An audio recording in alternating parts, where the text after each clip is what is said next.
갈라디아서 저번 주에 5장 22절에서 26절 말씀에 이어서 오늘 6장 1절에서 5절 말씀입니다.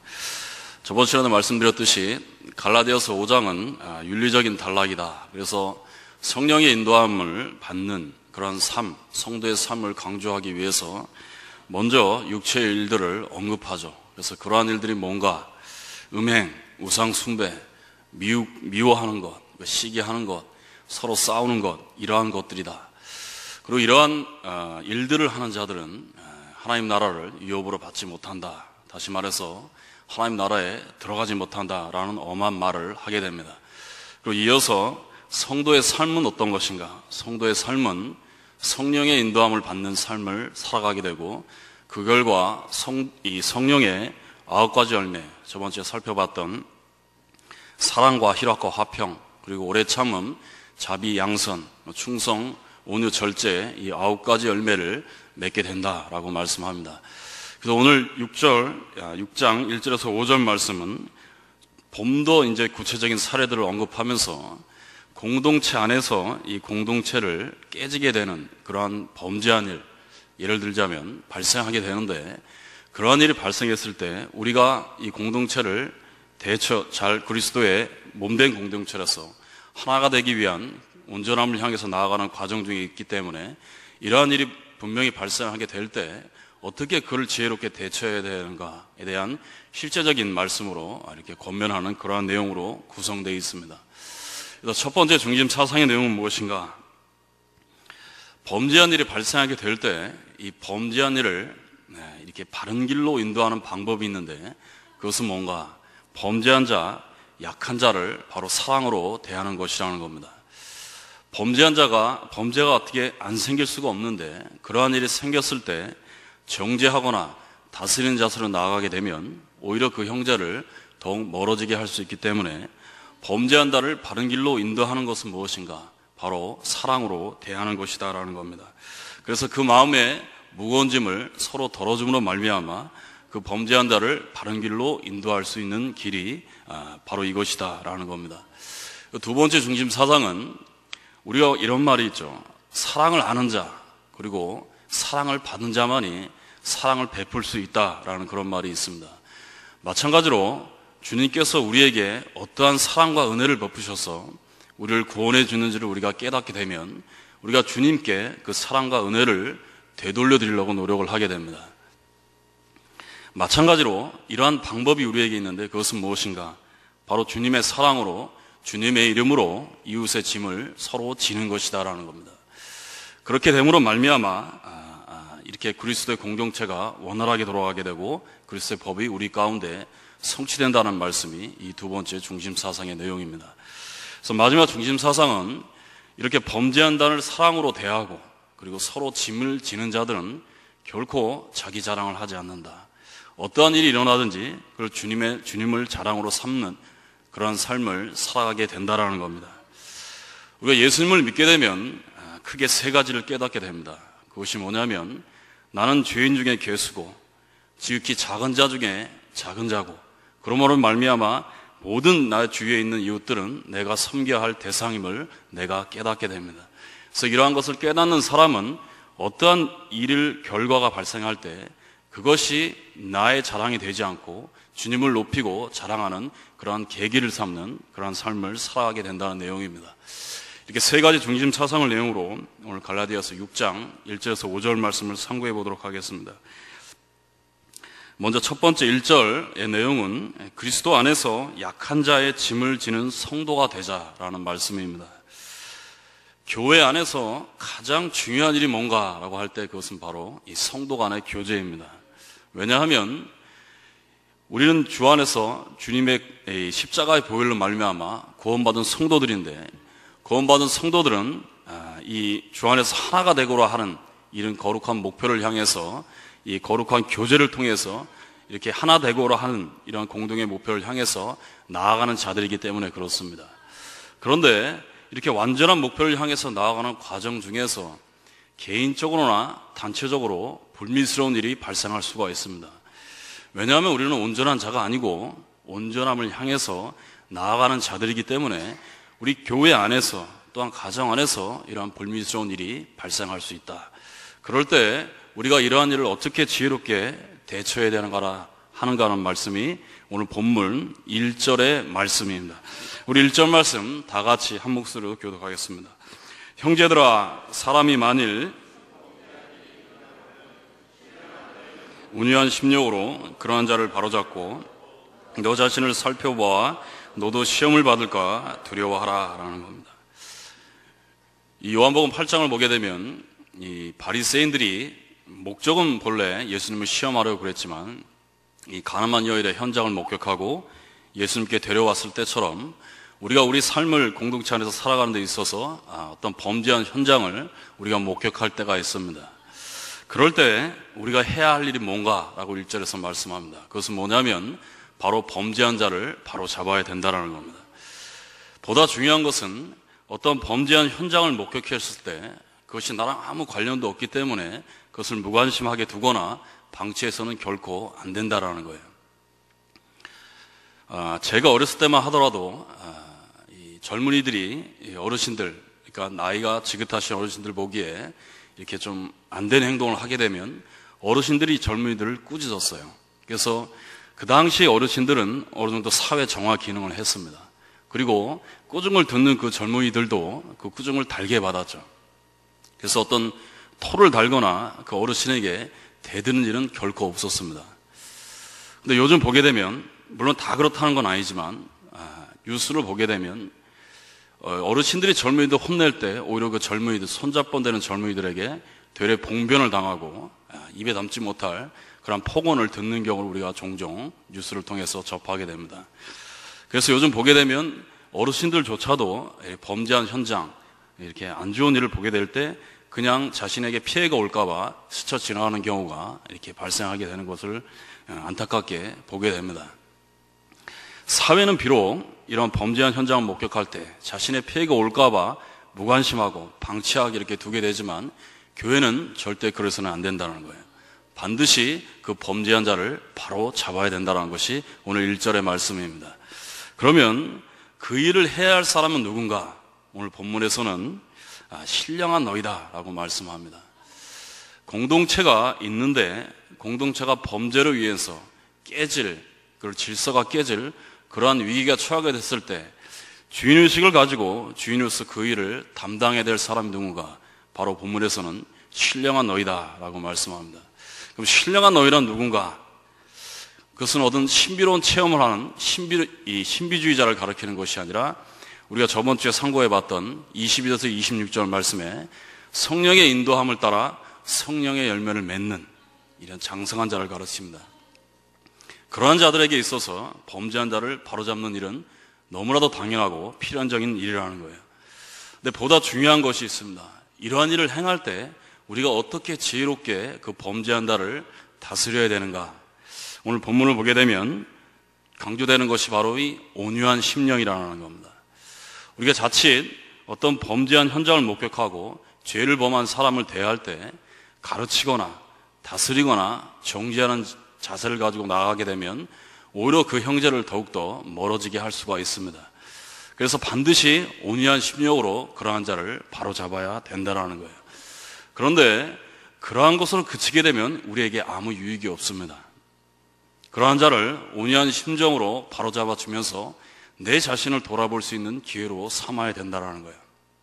왜냐하면 우리도 역시 그 사람같이 연약하고 언제든지 시험에 빠질 수 있고 지금은 아니지만 언젠가 그 사람과 동일한 범죄에 빠질 수 있는 그러한 연약한 자들이기 때문에 그러한 자를 바로잡아 주면서 정죄하는 것이 아니라 내 자신을 도리어 돌아보면서 나에게 선한 기회를 삼아야 된다는 겁니다. 오늘 1절 말씀의 교훈 말씀입니다. 우리가 교회라는 곳에서 내가 어떤 사람의 약점을 찾아서 정죄하는 사람인가? 아니면 그 사람의 약점을 보완하고 온전케 하는 사람인가? 우리가 주님이 우리에게 가르쳐준 기도의 제목이 있죠. 한 제목인데요. 그것이 뭐냐면 우리가 우리에게 죄진 자를 용서해 준 것 같이 우리의 죄를 용서해 달라고 하는 겁니다. 이걸 쉬운 말로 표현하자면 우리가 주님께 용서를 받았은즉 우리도 앞으로 용서하는 자로 살게 인도해 달라고 우리가 주님께 부르짖는 거예요. 우리가 알아야 될 중요한 것이 뭐냐면 우리가 어떤 사람을 용서해서 그 용서를 근거로 다른 사람을 용서하는 자가 된 것이 아니고 우리가 주님께 먼저 용서를 받아서 다른 사람을 용서하는 자가 됐다라는 겁니다. 교회 안에서는 공동체이기 때문에 또 온전함을 향해서 나아가는 그러한 것이 교회와 가정이기 때문에 범죄한 일이 분명히 발생할 수 있어요. 불미스러운 일이 개인이나 단체적으로 발생할 수가 있습니다. 그런데 있어서 우리가 그 범죄한 사람을 다스림과 정죄하는 것이 아니라 남의 약점을 보완하고 이렇게 온유하게 만들어서 그리스도의 공동체를 더욱 힘있고 능력있게 이끌어 가시는 저와 여러분이 되셔야 할 줄 믿습니다. 2절 말씀은 무슨 내용이냐면 교회 안에서 성도들은 서로 짐을 지고 그리스도의 사랑의 법을 성취해야 된다는 그런 말씀입니다. 한마디로 서로에 대한 의무가 있는데 그 의무가 뭔가? 바로 서로의 짐을 져야 된다는 말씀입니다. 우리 2절 말씀 한 목소리로 다 같이 읽겠습니다. 너희가 짐을 서로 지라 그리하여 그리스도의 법을 성취하라. 우리가 반드시 져야 할 짐이 우리 가운데 있다라는 거예요. 우리가 기독교를 표현할 때 이기적인 종교인가 이타적인 종교인가 이야기할 때 기독교는 이기적인 종교가 아닙니다. 그래서 우리가 고린도전서 8장을 보면 그 예가 잘 나와 있는데요. 여러분 잘 아시는 내용이지만 우상에게 바친 음식에 관한 말씀이 나와 있습니다. 그래서 당시 고린도 교회에서는 이 고기를 살 수 있는 장소가 두 군데가 있었어요. 두 군데가 어디였냐면 한 곳은 우상에게 바친 제물을 이렇게 파는 우상을 섬기는 신전이었고 다른 한 곳은 바로 시장이었습니다. 근데 사람들에게 있어서 어느 곳이 고기 사기에 더 저렴했는가? 그것은 시장이 아니고 우상을 섬기던 신전이었습니다. 왜냐하면 한번 제사를 드리고 나온 그러한 음식이기 때문에 이것을 구입하기에는 사람들에게 더 비싸지 않았다는 거예요. 근데 사람들이 그렇기 때문에 이 우상의 신전에서 고기를 더 많이 구입하게 됐는데 소위 믿음이 강하고 이렇게 지식이 있는 사람들은 그 음식을 당연히 사서 먹었다라는 겁니다. 왜냐하면 자신에게 꺼리끼지 않는 그러한 믿음이 자신 안에 있었기 때문에, 그리고 우상이라는 것 자체는 실체가 없는 것이기 때문에 나에게 주신 모든 것은 하나님의 주신 것이다라는 그러한 담대한 믿음과 지식을 그들이 갖고 있었다라는 거예요. 그런데 본문에서 이야기하는 건 뭐냐면 그러한 지식과 이 굳건한 믿음이 있다 하더라도 내가 그것을 먹게 된다 할지라도 내가 먹는 것을 믿음이 연약한 자들이 보게 돼서 그것을 실족하게 되면 어떻게 되는가라고 바울은 계속 묻는 겁니다. 내가 산을 옮길 만한 믿음이 있다 하더라도 내가 성경의 모든 것을 다 아는 지식이 있다 하더라도 그것이 다른 사람을 실족시키는 일이 된다면, 믿음이 연약한 자를 넘어지는 일이 된다면 어떻게 되는가? 그것을 하지 말아야 된다는 거예요. 그래서 바울이 본문에서 이야기하는 것은 사랑은 덕을 세우지만 지식은 사람을 교만하게 한다는 겁니다. 내가 어떤 일을 해야 될 때 그것이 나에게 어떤 꺼리낌도 없고 나에게 담대한 믿음이 있다 하더라도 다른 사람을 넘어뜨리는 일이 된다면 우리는 하지 말아야 되는 것이 그리스도의 바른 삶의 모습이라는 거예요. 그래서 이 기독교는 이기적인 종교가 아니라 바로 이타적인 종교라는 거예요. 그러니까 다른 사람에 대해서 많은 관심과 사랑을 가지고 대하는 것입니다. 본문에서 그것이 뭔가 바로 범죄한 자, 마음에 무거운 짐을 갖고 있는 자, 그 슬픔이나 걱정이나 염려의 짐을 지고 있는 자에 대해서 우리가 마땅히 그 짐을 져야 된다는 겁니다. 그것이 바로 우리가 져야 할, 성도가 져야 할 신령한 의무라고 말씀을 하고 있는 겁니다. 여러분 여기 다 앉아 계신데요, 각자의 짐을 다 가지고 계시죠, 그죠? 근데 주님께서 우리에게 요구하시는 것이 뭐냐면 각자의 짐을 우리가 다 이게 종류별로 다 갖고 있지만 혼자 지려고 해서는 결코 안 된다는 겁니다. 근데 어떤 사람은 이 짐을 혼자 지려고만 해요. 그래서 내 짐을 가지고 남을 괴롭히지 않는 것이 불굴의 인내를 나타내는 표시라 이렇게 생각을 합니다. 그러나 이거는 기독교적인 생각이 아니에요. 어떻게 보면 금욕주의적인 생각입니다. 또 다른 사람들은 예수님께서 우리에게 이렇게 말씀하셨죠. 수고하고 무거운 짐진 자들아 내게로 오라 라고 말씀하셨기 때문에 이것을 근거로 나의 짐을 져주시는 거룩한 부담자가 계시다. 그렇기 때문에 사람에게 의지하는 것은 나의 연약함을 나타내는 표시다라고 나의 짐을 다른 사람에게 맡기려 들지 않습니다. 틀린 말은 아닙니다. 예수님만이 우리의 죄와 죄책을 책임지실 수가 있어요. 그래서 예수님께서 십자가상에서 우리의 자신의 몸으로서 우리의 죄를 대신 짊어지셨습니다. 그리고 우리가 걱정과 염려와 근심을 우리가 예수님께 다 맡길 수 있어요.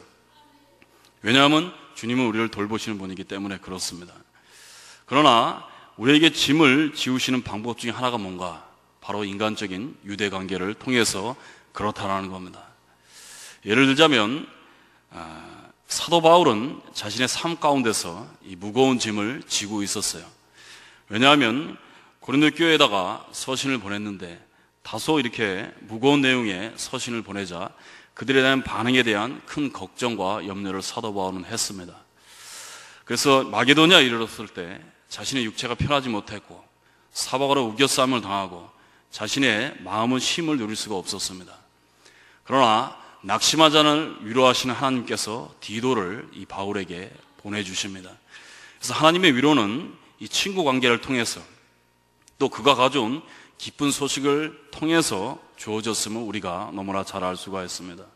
마찬가지로 사랑과 우정을 통해서 서로에게 짐을 지는 행위를 하는 것, 이러한 것 택한 자를 향하신 하나님의 섭리 가운데 하나라는 겁니다.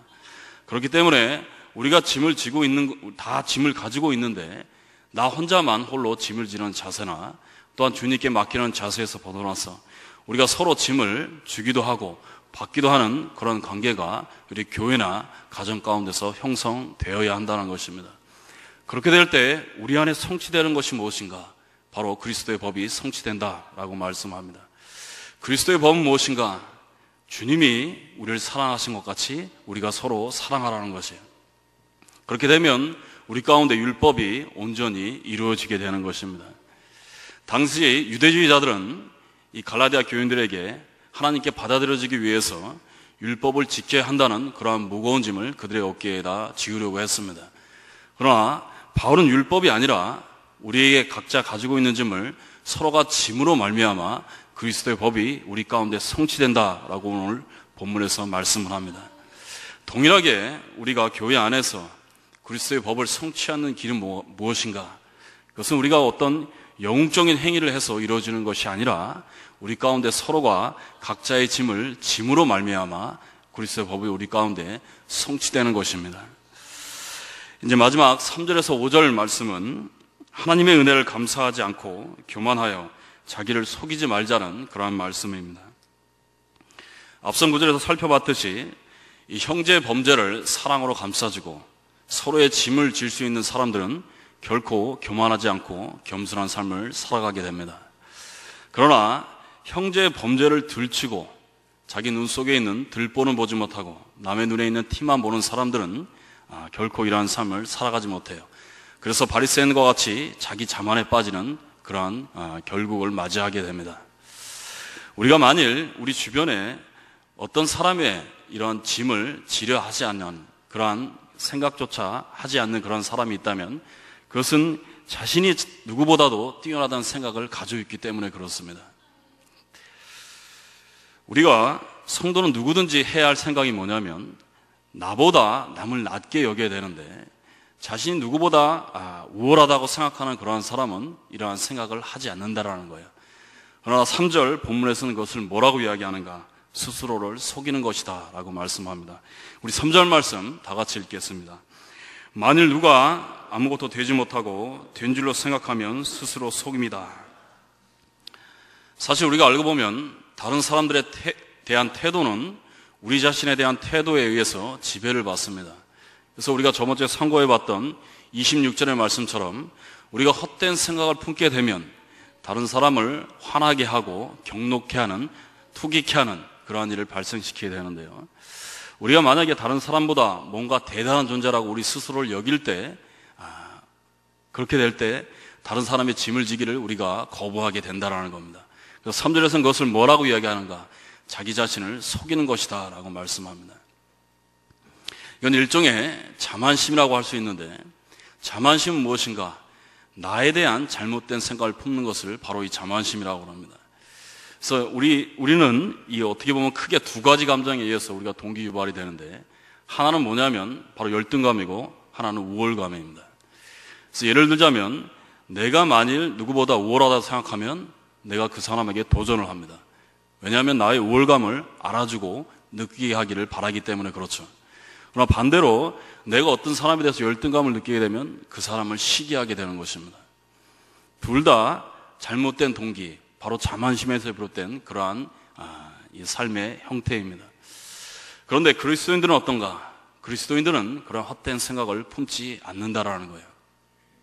그리고 그리스도인들은 마땅히 생각해야 할 그 이상의 생각을 결코 하지 않는다는 것입니다. 그럼 우리가 마땅히 생각해야 할 그 이상의 생각은 무엇인가? 다시 말씀드려서 마땅히 생각해야 할 생각이 무엇인가? 그것이 바로 오늘 4절 말씀입니다. 우리 4절 말씀 다 같이 읽겠습니다. 각각 자기의 일을 살피라. 그리하면 자랑할 것이 자기에는 있어도 남에게는 있지 아니하리니. 바울은 4절에서 각각 자신의 일을 살피라 라고 말씀합니다. 만일 우리가 우리 자신을 적절하게 살피면 어떻게 되는가? 우리 자신을 발견하게 되죠. 그래서 우리의 부족함과 연약함, 그런 것을 깨닫게 됩니다.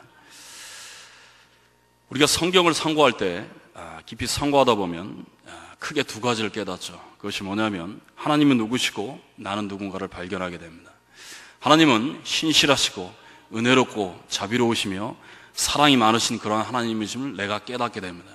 그로 말하면 나에게 어떤 일이 일어나는가? 내가 하나님 앞에 겸손히 무릎 꿇고 하나님을 경외하고 사랑하는 자로서 이 땅을 살아갈 수 있게 되죠.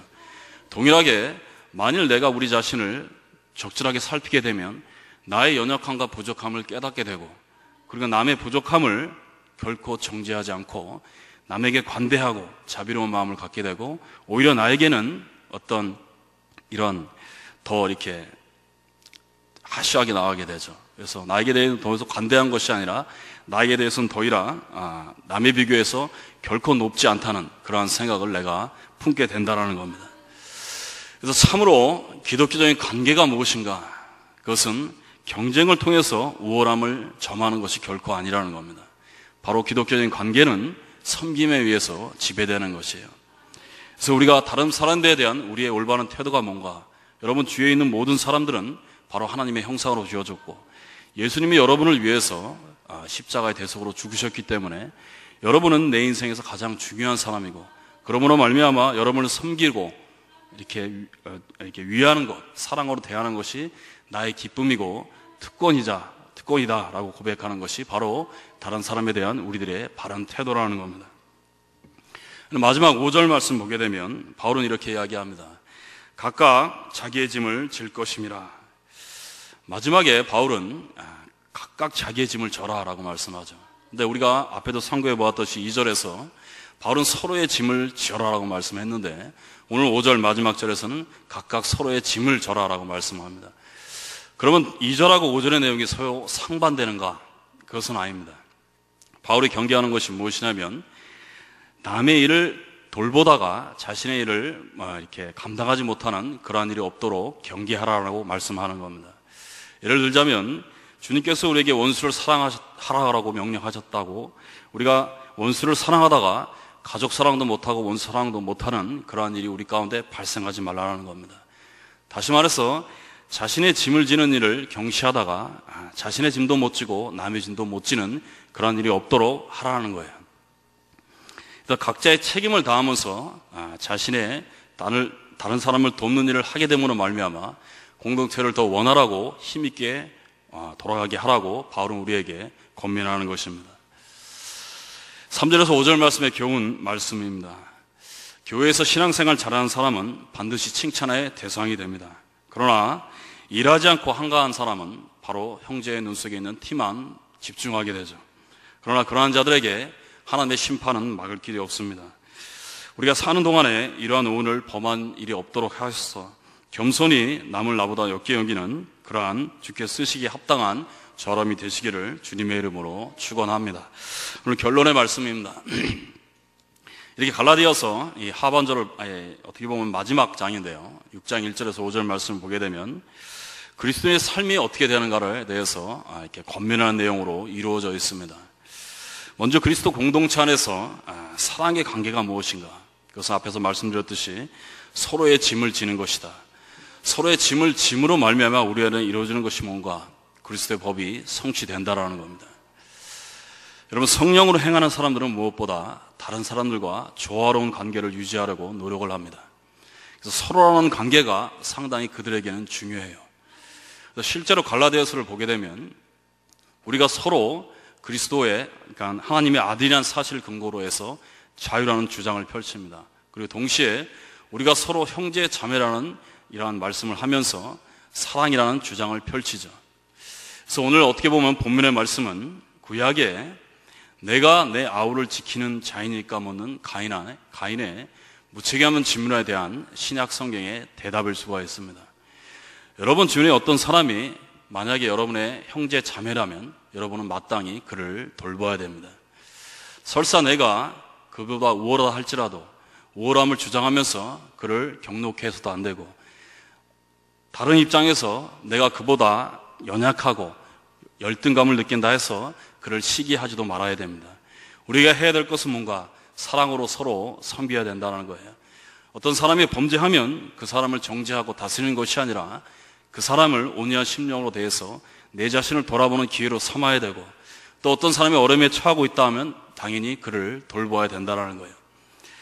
우리가 오늘 6장 1절에서 5절 말씀을 통해서 이러한 삶을 통해서 그리스도 공동체 안에서 그리스도의 삶, 그리고 그리스도의 몸을 온전히 성취해 가시는 저와 여러분 되시기를 주님의 이름으로 축원합니다. 기도하겠습니다. 하나님 아버지, 우리가 사랑을 받은 자로서 그리스도의 사랑을 실천하는 삶을 살아갈 수 있도록 하나님 역사하여 주시옵소서. 무엇보다 우리 가운데 연약한 자, 만약 범죄한 자가 있다면 정죄하고 비판하기를 하지 말고 범죄와 연약한 자를 짐을 지고 위로하며 격려하면서 그리스도의 사랑의 법을 가정과 교회에서 온전히 실천하며 살아갈 수 있도록 주여 축복하여 주시옵소서. 허락하심을 믿사오며 거룩하신 예수 그리스도 이름으로 기도하옵나이다. 아멘. 다 함께 일어나셔서 찬송가 285장 부르신 이후에 축도로서 마치겠습니다.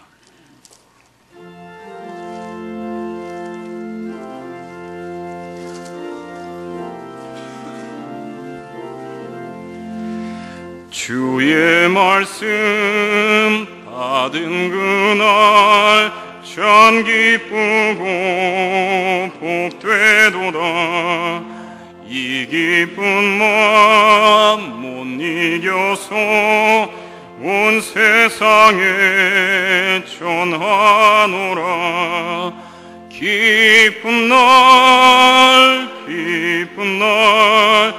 주 나의 죄 다 씻은 날 늘 깨어서 기도하고 늘 기쁘게 살아가리. 기쁜 날 주 나의 죄 다 씻은 날 이 좋은 날 내 천한 몸 새 사람이 되었으니 몸과 마음 다 바쳐서 영광의 주 늘 섬기리. 기쁜 날 주 나의 죄 다 씻은 날 늘 깨어서 기도하고 늘 기쁘게 살아가리. 기쁜 날 주 나의 죄 다 씻은 날 새 사람 된 그날부터 평안한 마음 늘 있어서 이 복된 말 전하는 일 나의 본분 삼았도다. 기쁜 날 주 나의 죄 다 씻은 날 늘 깨어서 기도하고 늘 기쁘게 살아가리. 기쁜 날 주 나의 죄 다 씻은 날. 아멘.